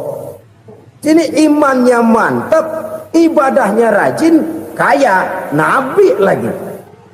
Oh, tapi namanya iblis nggak kurang akal. laporan, Tuhan, kenapa Les? Ya ini bahasa saya, bahasa Qur'annya sih nggak gitu. Itu hambamu yang namanya Ayub, dia rajin ibadah cuma karena dikasih kaya aja. Coba kasih miskin dia, berhenti dia sembahyang. Ah, kamu bisa aja. Saya tahu Ayub itu hambaku yang ikhlas. Saya buktiin Tuhan, silahkan. Dibuktiin lah, iblis turun ke alam ini. Yang mula-mula dia lakukan, dia rusak sawah ladang Nabi Ayub. Dia binasakan binatang ternak Nabi Ayub. Sehingga dalam waktu singkat, jatuhlah Nabi Ayub dari orang paling kaya jadi orang paling miskin. Beliau masih ibadah di mihrab dalam masjid. Datang iblis. Saudara Ayub, ya, lagi ngapain? Ibadah. Nyembah Allah, nyembah Allah. Oh, percuma. Kenapa? Tuhan yang ente sembah nih, dia udah bikin miskin ente. Sawah ladang ente hancur lebur, binatang ternak binasa. Sekarang ente jadi orang paling miskin. Ngapain nyembah Tuhan kayak begitu? Tekor. Udah berhenti dah ibadah, berhenti ibadah. Ini iblis sama Tuhan laporannya lain, yang dikerjakan kepada Nabi Ayub juga lain. Benar begitu iblis, kata Nabi Ayub. Iya, sawah ladang saya habis, buras. Binatang ternak saya binasa, binasa. Saya miskin, bangpak. Apa jawab Nabi Ayub? Bukan innalillahi, ini hebat.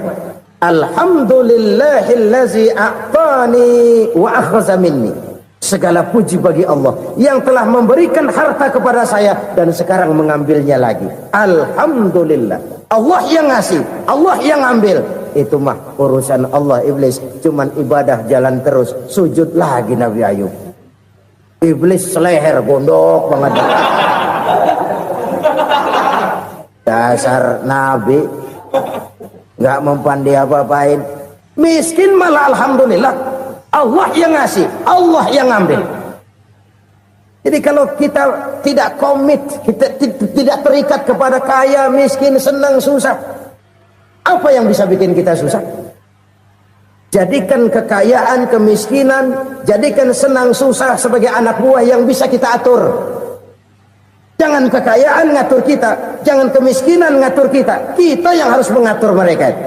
Senang, susah, kaya, miskin, bahagia, sengsara, jadikan itu anak buah yang bisa kita atur. Kalau sekarang kita kaya, lain saat boleh jadi kita miskin, semiskin-miskinnya. Allah yang ngasih, Allah yang ngambil. Tenaga mana yang bisa menghalangi? Ibadah jalan terus. Iblis makin gondok. Dasar Nabi loh. Akhirnya apa? Nabi Ayub dikerjain, diberikan penyakit. Demikian fatal penyakitnya. Bayangin, udah miskin sakit. Masya Allah. Miskin sakit. Sakitnya nggak lama, kira-kira 16 tahun. Istrinya 3, 2 mental minta ceraiin. Ngerawatin laki bengek begini. Senang belum tentu, susah udah pasti nih. Cerai aja, cerai dah. Cerai. Tinggal satu Siti Rahmah yang setia menemani beliau. Sesetia-setianya hati perempuan. Satu saat Siti Rahmah bilang, "Bang, iya, abang kan Nabi bang. Lalu namanya Nabi kan doanya jarang meleset bang. Maksud kamu minta kenapa sih sama Tuhan biar abang sembuh baik dah bang?" Siti Rahmah, iya. Saya sakit berapa tahun sih dah? 16 tahun bang. Sebelum ini saya sehat berapa tahun? Ya kira-kira 60 tahun bang. Nah coba ente banding-bandingin Rahmah. Saya dikasih sehat 60 tahun, dikasih sakit 16 tahun. Sudah nggak sabar mau doa kepada Allah minta sembuh. Saya malu kepada Allah.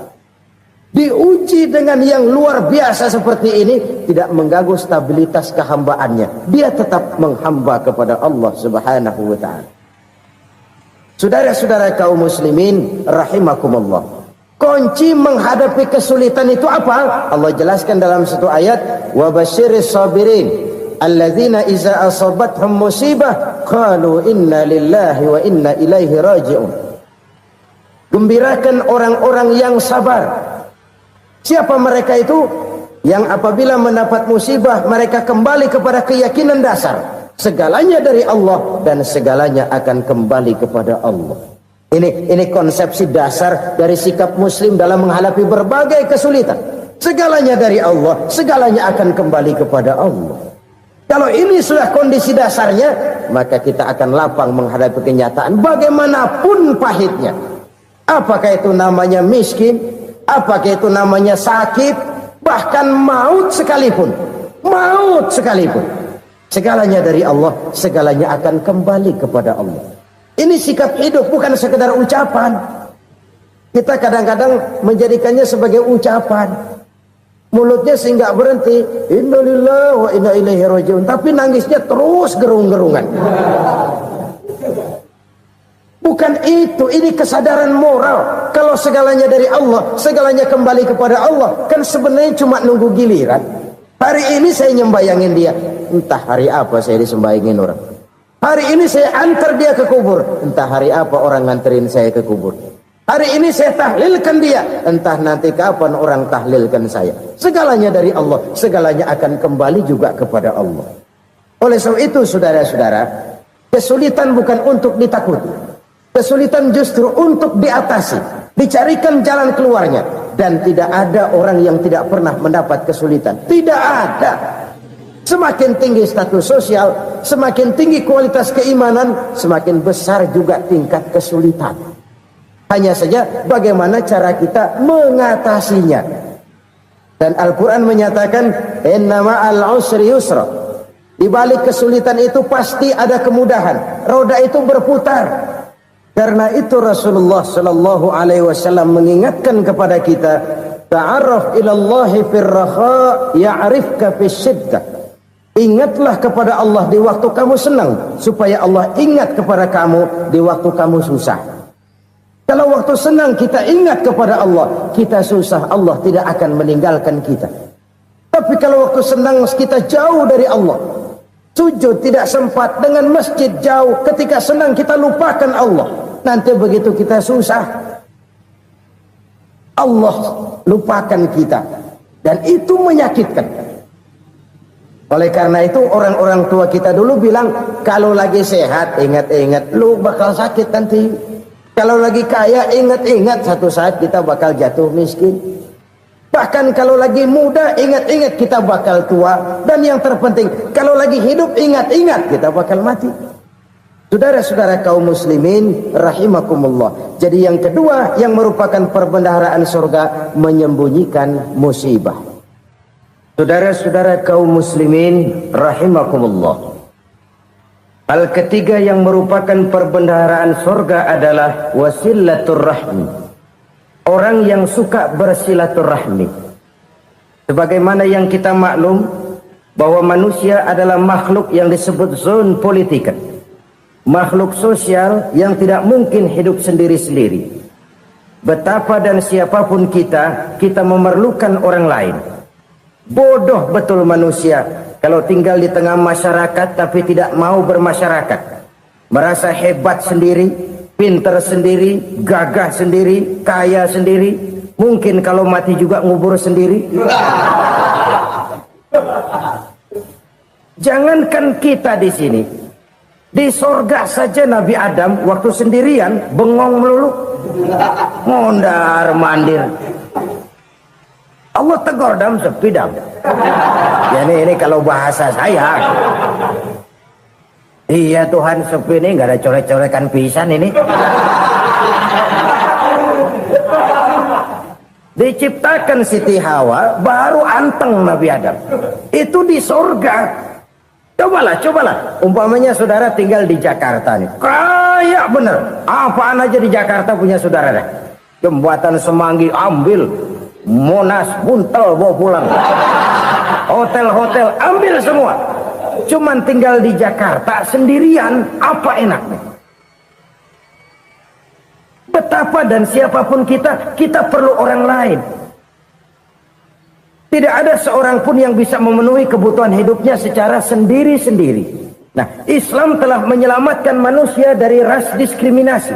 Mengikat manusia dengan persaudaraan yang berlandaskan kepada akidah. Karena itu dianjurkan bersilaturahmi.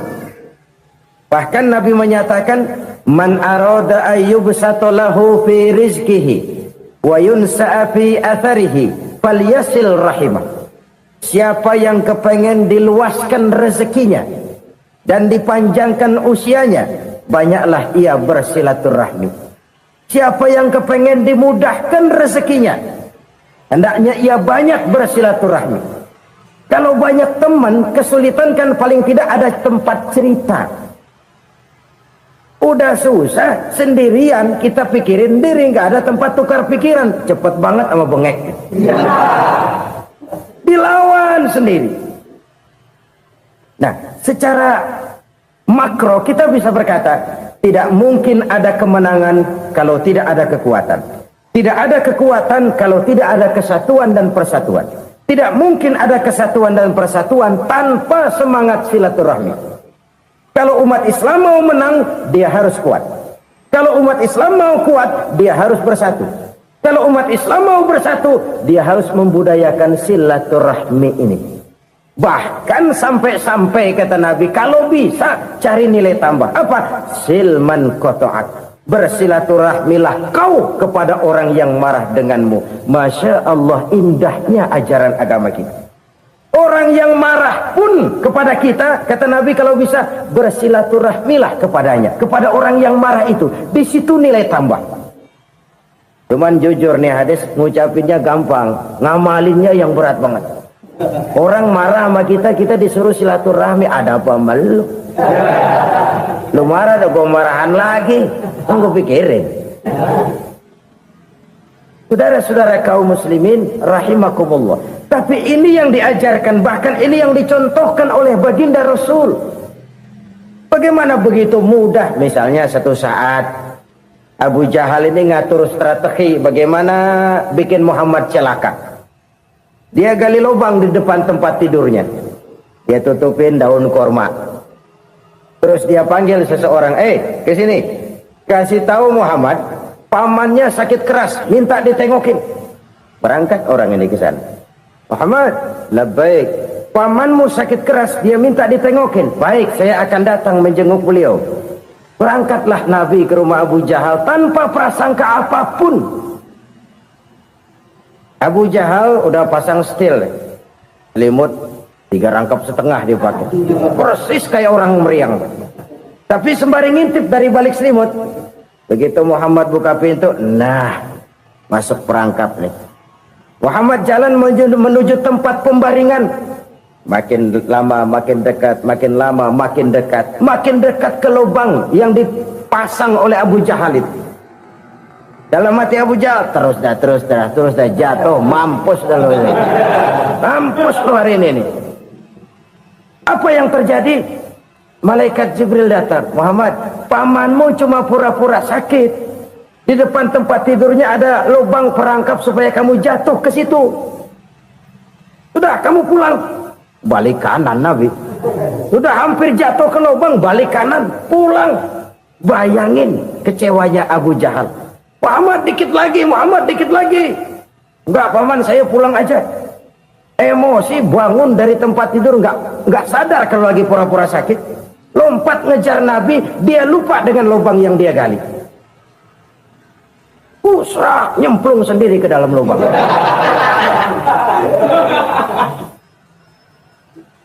Nabi terus berlalu. Ini terjadi keanehan.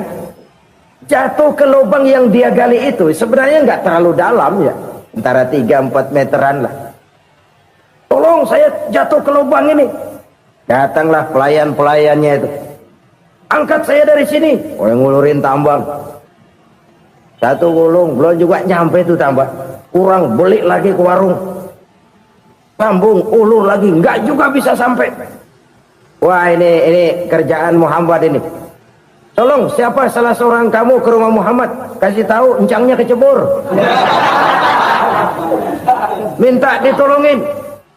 Sampaikan kepada Rasul. Kenapa? Pamanmu jatuh ke lubang, Muhammad minta tolong diangkatin. Tambang udah nyambung-nyambung nggak nyampe juga. Ya, nanti saya datang, saya tolong. Coba. Nyata-nyata orang berniat jahat mau mencelakakan dia. Datang dia menolong. Ini yang disebut air tuba dibalas air susu ya ini. Bukan sebaliknya. Air tuba dibalas air susu. Paman, kecebur ya? Iya Muhammad, tolong ini. Pegang tangan saya. Nabi ulurkan tangannya. Nyampe. Dipegang oleh Abu Jahal. Diangkat ke atas. Sampai atas. Apa kata Abu Jahal? Sihirmu memang hebat Muhammad. Udah ditolongin dikata sihir. Yang enak kita kemplang kan itu orang begitu. Urusan apa? Tapi inilah akhlak. Kalau bisa kamu bersilaturahmilah dengan orang yang marah kepadamu sekalipun. Orang marah kita tetap baik. So, kalau kita berbuat baik sama orang yang memang baik, rasanya sih biasa-biasa aja. Orang baik kita baik lagi, ya draw aja, belum ada nilai tambah di situ. Baru ada nilai tambah kalau kita bisa berbuat baik kepada orang yang nyakitin kita. Itu namanya kita setingkat di atas dia. Dia sakitin kita, kita berbuat baik sama dia. Dia pelit sama kita, kita baik sama dia. Dia marahin kita, kita deketin dia. Di situ kita punya nilai tambah. Jadi siapa yang ingin diluaskan rezekinya kata Nabi dan dipanjangkan umurnya, hendaklah ia banyak-banyak bersilaturahmi. Sederhana sebenarnya silaturahmi. Orang yang suka bersilaturahmi, sebagaimana yang kita maklum bahwa manusia adalah makhluk yang disebut zon politika, makhluk sosial yang tidak mungkin hidup sendiri-sendiri. Betapa dan siapapun kita memerlukan orang lain. Bodoh betul manusia kalau tinggal di tengah masyarakat tapi tidak mau bermasyarakat. Merasa hebat sendiri, pintar sendiri, gagah sendiri, kaya sendiri. Mungkin kalau mati juga ngubur sendiri. Jangankan kita di sini, di sorga saja Nabi Adam waktu sendirian bengong melulu, mondar mandir. Allah tegur dam sepi dam. Ya ini kalau bahasa saya. Iya Tuhan sepi ini nggak ada coret-corekan pisan ini. Diciptakan Siti Hawa baru anteng Nabi Adam. Itu di surga. Cobalah. Umpamanya saudara tinggal di Jakarta nih. Kayak bener. Apaan aja di Jakarta punya saudara dah. Jembatan Semanggi ambil. Monas buntel bawa pulang. Hotel-hotel ambil semua. Cuman tinggal di Jakarta sendirian, apa enaknya? Betapa dan siapapun kita perlu orang lain. Tidak ada seorang pun yang bisa memenuhi kebutuhan hidupnya secara sendiri-sendiri. Nah, Islam telah menyelamatkan manusia dari ras diskriminasi, mengikat manusia dengan persaudaraan yang berlandaskan kepada akidah. Karena itu dianjurkan bersilaturahmi. Bahkan Nabi menyatakan, man arada ayyubsata lahu fi rizqihi wa yunsa'a fi atharihi falyasil rahimah. Siapa yang kepengen diluaskan rezekinya dan dipanjangkan usianya, banyaklah ia bersilaturahmi. Siapa yang kepengen dimudahkan rezekinya, hendaknya ia banyak bersilaturahmi. Kalau banyak teman, kesulitan kan paling tidak ada tempat cerita. Udah susah sendirian, kita pikirin diri, nggak ada tempat tukar pikiran, cepet banget sama bengek. Dilawan sendiri.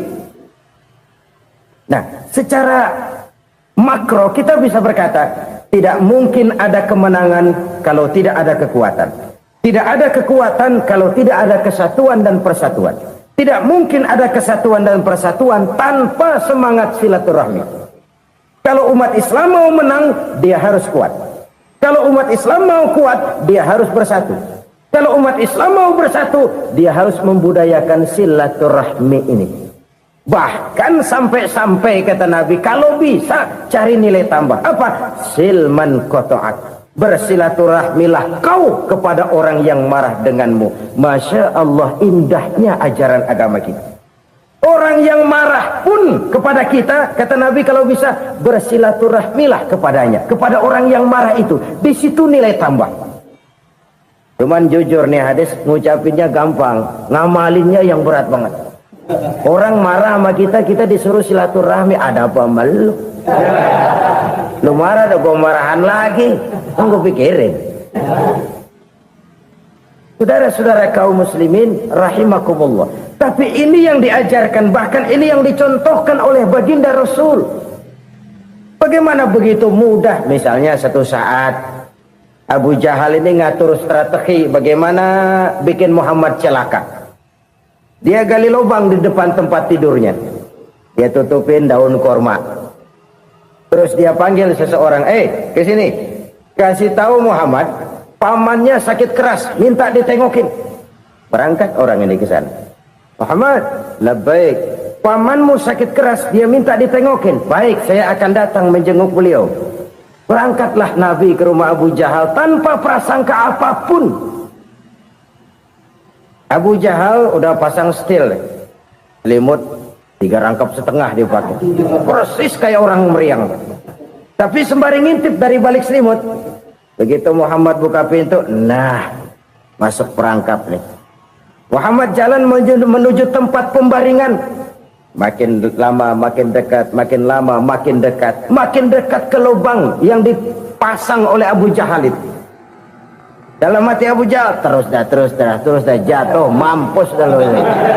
Mampus lo hari ini nih. Apa yang terjadi? Malaikat Jibril datang. Muhammad, pamanmu cuma pura-pura sakit. Di depan tempat tidurnya ada lubang perangkap supaya kamu jatuh ke situ. Sudah, kamu pulang. Balik kanan Nabi. Sudah hampir jatuh ke lubang, balik kanan, pulang. Bayangin kecewanya Abu Jahal. Muhammad dikit lagi, Muhammad dikit lagi. Enggak paman, saya pulang aja. Emosi bangun dari tempat tidur, enggak sadar kalau lagi pura-pura sakit. Lompat ngejar Nabi, dia lupa dengan lubang yang dia gali. Usrak, nyemplung sendiri ke dalam lubang.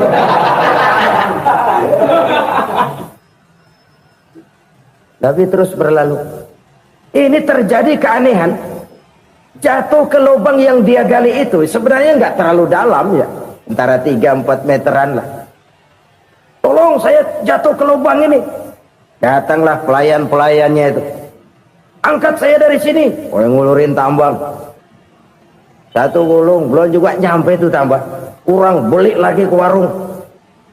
Sambung ulur lagi, nggak juga bisa sampai. Wah, ini kerjaan Muhammad ini. Tolong, siapa salah seorang kamu ke rumah Muhammad, kasih tahu encangnya kecebur. Minta ditolongin. Sampaikan kepada Rasul. Kenapa? Pamanmu jatuh ke lubang, Muhammad minta tolong diangkatin. Tambang udah nyambung-nyambung nggak nyampe juga. Ya, nanti saya datang, saya tolong. Coba. Nyata-nyata orang berniat jahat mau mencelakakan dia. Datang dia menolong. Ini yang disebut air tuba dibalas air susu ya ini. Bukan sebaliknya. Air tuba dibalas air susu. Paman, kecebur ya? Iya Muhammad, tolong ini. Pegang tangan saya. Nabi ulurkan tangannya. Nyampe. Dipegang oleh Abu Jahal. Diangkat ke atas. Sampai atas. Apa kata Abu Jahal? Sihirmu memang hebat Muhammad. Udah ditolongin dikata sihir. Yang enak kita kemplang kan itu orang begitu. Urusan apa? Tapi inilah akhlak. Kalau bisa kamu bersilaturahmilah dengan orang yang marah kepadamu sekalipun. Orang marah kita tetap baik.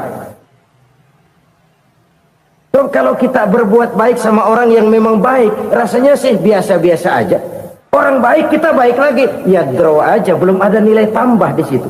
Baru ada nilai tambah kalau kita bisa berbuat baik kepada orang yang nyakitin kita. Itu namanya kita setingkat di atas dia. Dia sakitin kita, kita berbuat baik sama dia. Dia pelit sama kita, kita baik sama dia. Dia marahin kita, kita deketin dia. Di situ kita punya nilai tambah.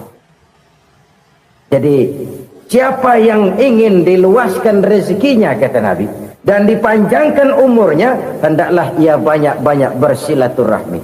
Sederhana sebenarnya silaturahmi.